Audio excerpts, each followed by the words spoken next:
So it looks like lawmakers in Alabama have drafted a bill to pretty much ban everything. But what's even worse than that is that they want to put hemp back on the list of controlled substances. Let's have a look at this bill and see exactly what's going on. There is a push tonight to ban a drug commonly sold in corner stores. Lawmakers are considering the ban of Delta products that are similar to but legal. News 4's Camille Coney looked into both sides of this story. She joins us live now in studio. Camille, good evening. Good evening, Kinsley. Delta, sometimes referred to as Delta-8 or 9, is a hemp-based product containing the ingredient that gets users stimulated. A change in federal law a few years ago created a loophole allowing the sale of Delta products.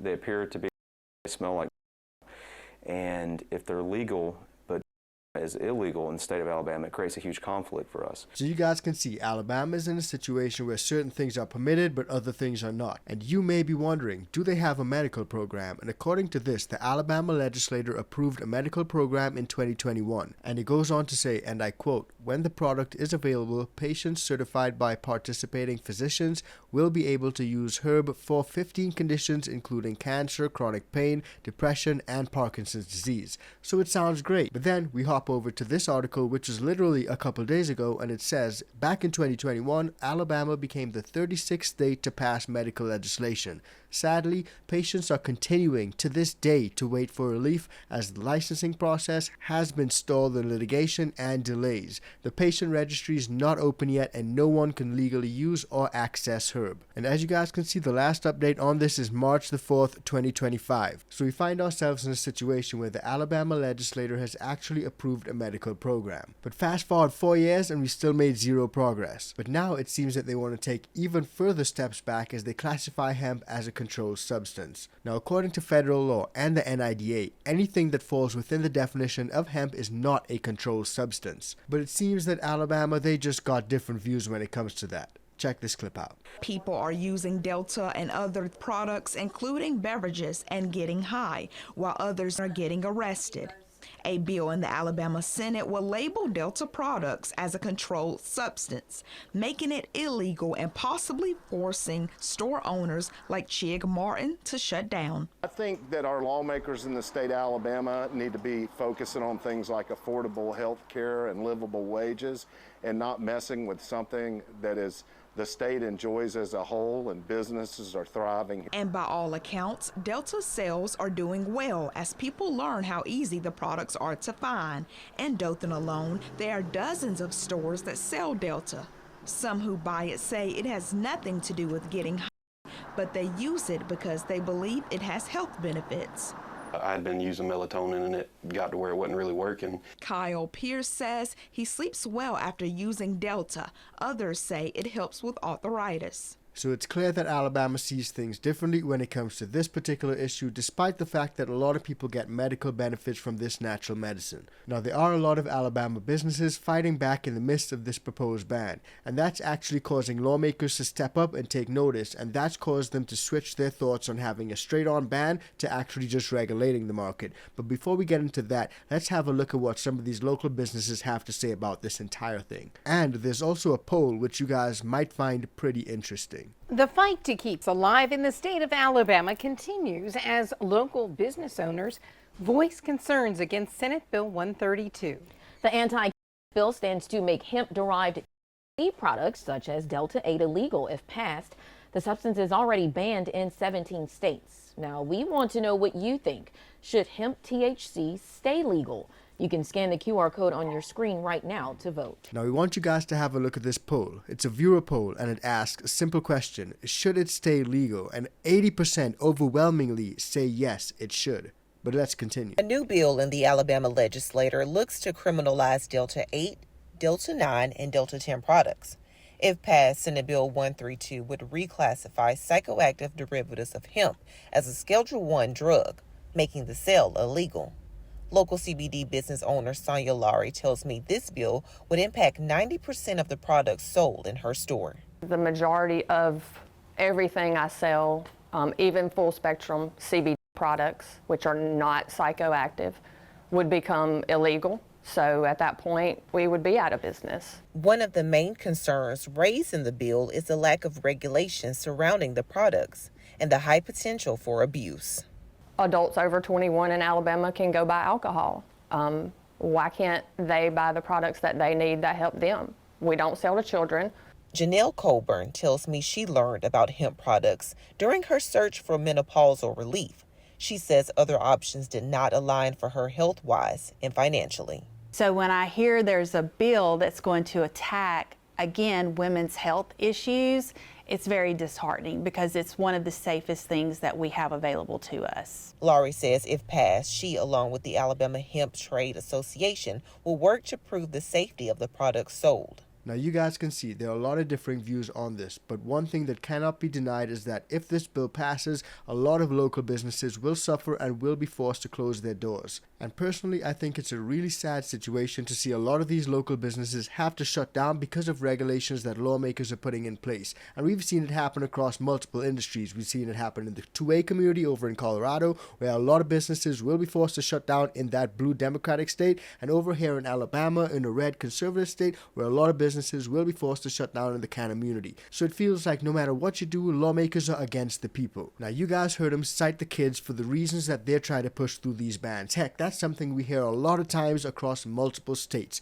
But have a look at this point of view, because this point of view actually aligns with a lot of people who do not want to sell to kids. Check it out. Senate Bill 132 is asking to change the designation of hemp-based products such as Delta-8, Delta-9, and Delta-10 in Alabama to have the same narcotics classification as heroin. Just having possession of such is a felony in Alabama that could land you in jail for 5 years. Jennifer Boozer hopes to find a sponsor for a compromise bill that has been used in other states. The biggest complaint that we hear is public safety and access for children. And no one in the hemp industry that is a legitimate business person wants kids to have access to hemp. Boozer owns Cannabama, one of the oldest hemp product stores in the state. She's also CEO of the Alabama Hemp Trade Association. We want to self-regulate. We do self-regulate, but that's not a legitimate enough thing, apparently.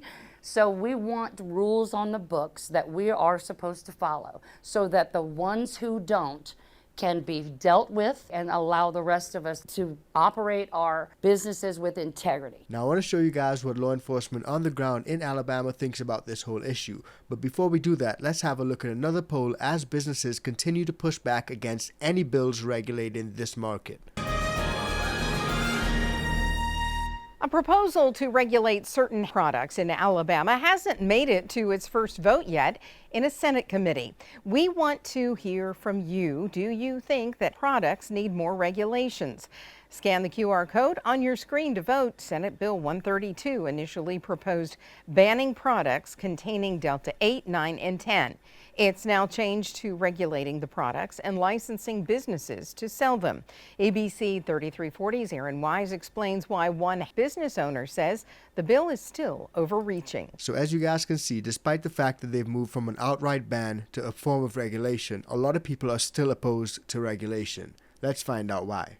I think this bill is a disaster. Carmelo Parsaliti is the CEO of Green Acres Organic Farms, an industrial processor and grower in North Alabama. He says Senate Bill 132 regulating products would put him out of business. Legislators have failed to conduct an economic impact assessment to understand how this bill will devastate Alabama's small businesses, farmers, processors, retailers. The legislation includes, but isn't limited to, an additional 6% tax on products, a licensing process with the Alabama Alcoholic Beverage Control Board, labeling and testing requirements, a 10 milligram limit on C per serving, and penalties for selling to people under 21. Parsaliti says the legislation allows for warrantless search and seizure, mandates franchise agreements, and the use of wholesalers versus manufacturers selling directly to retailers or customers. This oversighted regulation is just going to push people to a black market where there is no testing. Last Wednesday, bill's sponsor, Senator Tim Melson, said the goal is not to put people out of business or prevent adults from buying products.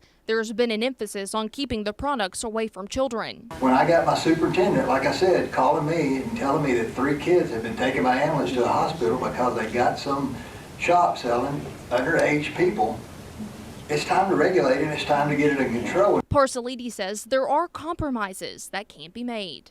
First, I think everyone agrees it should be 21 or older.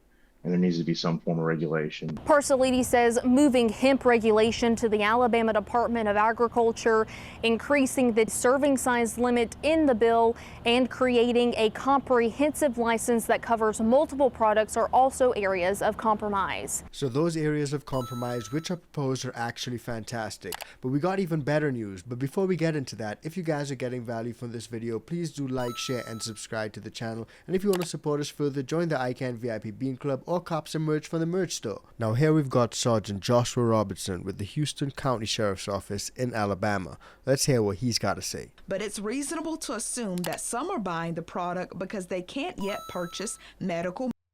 For Sergeant Josh Robertson plans to keep enforcing the law and takes no stand on the Delta issue, but only believing it should be resolved one way or another. I believe what would be best is for the citizens of Alabama to have a place on a vote. Now, like I said, we have some good news because according to this article, Alabama lawmakers reject a bill to regulate those drinks and other products. Now, this bill has failed on a vote of 4-4, meaning it did not pass, it was rejected, and that bill was rejected following a tense public hearing. Now, that bill, which failed, would have created regulations on consumable products similar to those for alcohol and tobacco, but also require licenses for manufacturers and retailers while imposing a 10% excise tax. Now, critics of this bill say that it in fact overregulates small businesses, making it harder for them to operate while failing to put real protections in place to keep any of these products away from minors. So yes, we need regulation, but a 21+ model that will mirror successful policies in other states is what you need. Now, I think that bill not passing is good news because a lot of people use these products for medical purposes, and check this person who actually uses it for cancer. It's not just business owners who will be impacted if the bill passes. A lot of people use products to alleviate medical issues. People like Heidi Duncan, who has stage 2 breast cancer. I guess the alternative would be put on more drugs, and that's not what I want. I'm already pumped full of chemotherapy drugs that the last thing I want in me is drugs. I want a more natural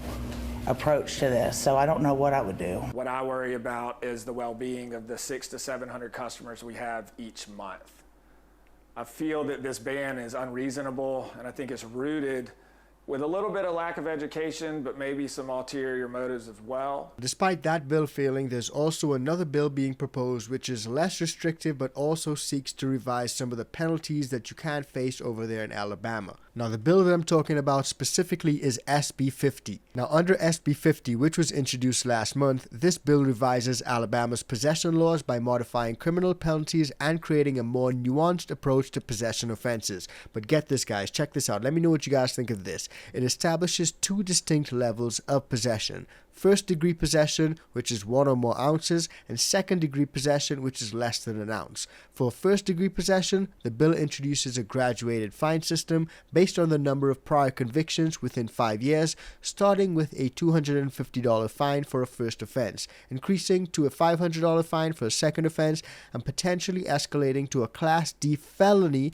with a $750 for a third or subsequent offense. Now, when it comes to the second-degree possession, which is less than 1 ounce, it's reduced to a violation with a $200 fine and explicitly prohibits accompanying charges under other statutes. So it seems that basically you'll just get that $200 fine. But what's really important about this bill is that it also provides a mechanism for individuals to petition for an expungement of any of those herb-related offenses that's on record after 5 years, without additional criminal convictions, of course, allowing people to potentially clear their criminal history for those specific offenses. Now, what I found was also pretty interesting is that the bill corrects the spelling of this word throughout the existing law, and it'll become effective on October the 1st if it's approved. So let me know what you guys think about that. Do you guys think that Alabama actually dodged a bullet, metaphorically speaking, by not passing a ban but also not passing any regulations either? And what do you guys think about this other proposed bill where there can be first-degree possession and second-degree possession for anything over an ounce and everything under an ounce? Drop it in the comments down below and let me know. Now, despite Alabama lawmakers trying to take steps to ban a lot of these things, what we're seeing is that in certain places, lawmakers are actually open to it and allowing it at farmers markets. So check that video out because it's coming up right now.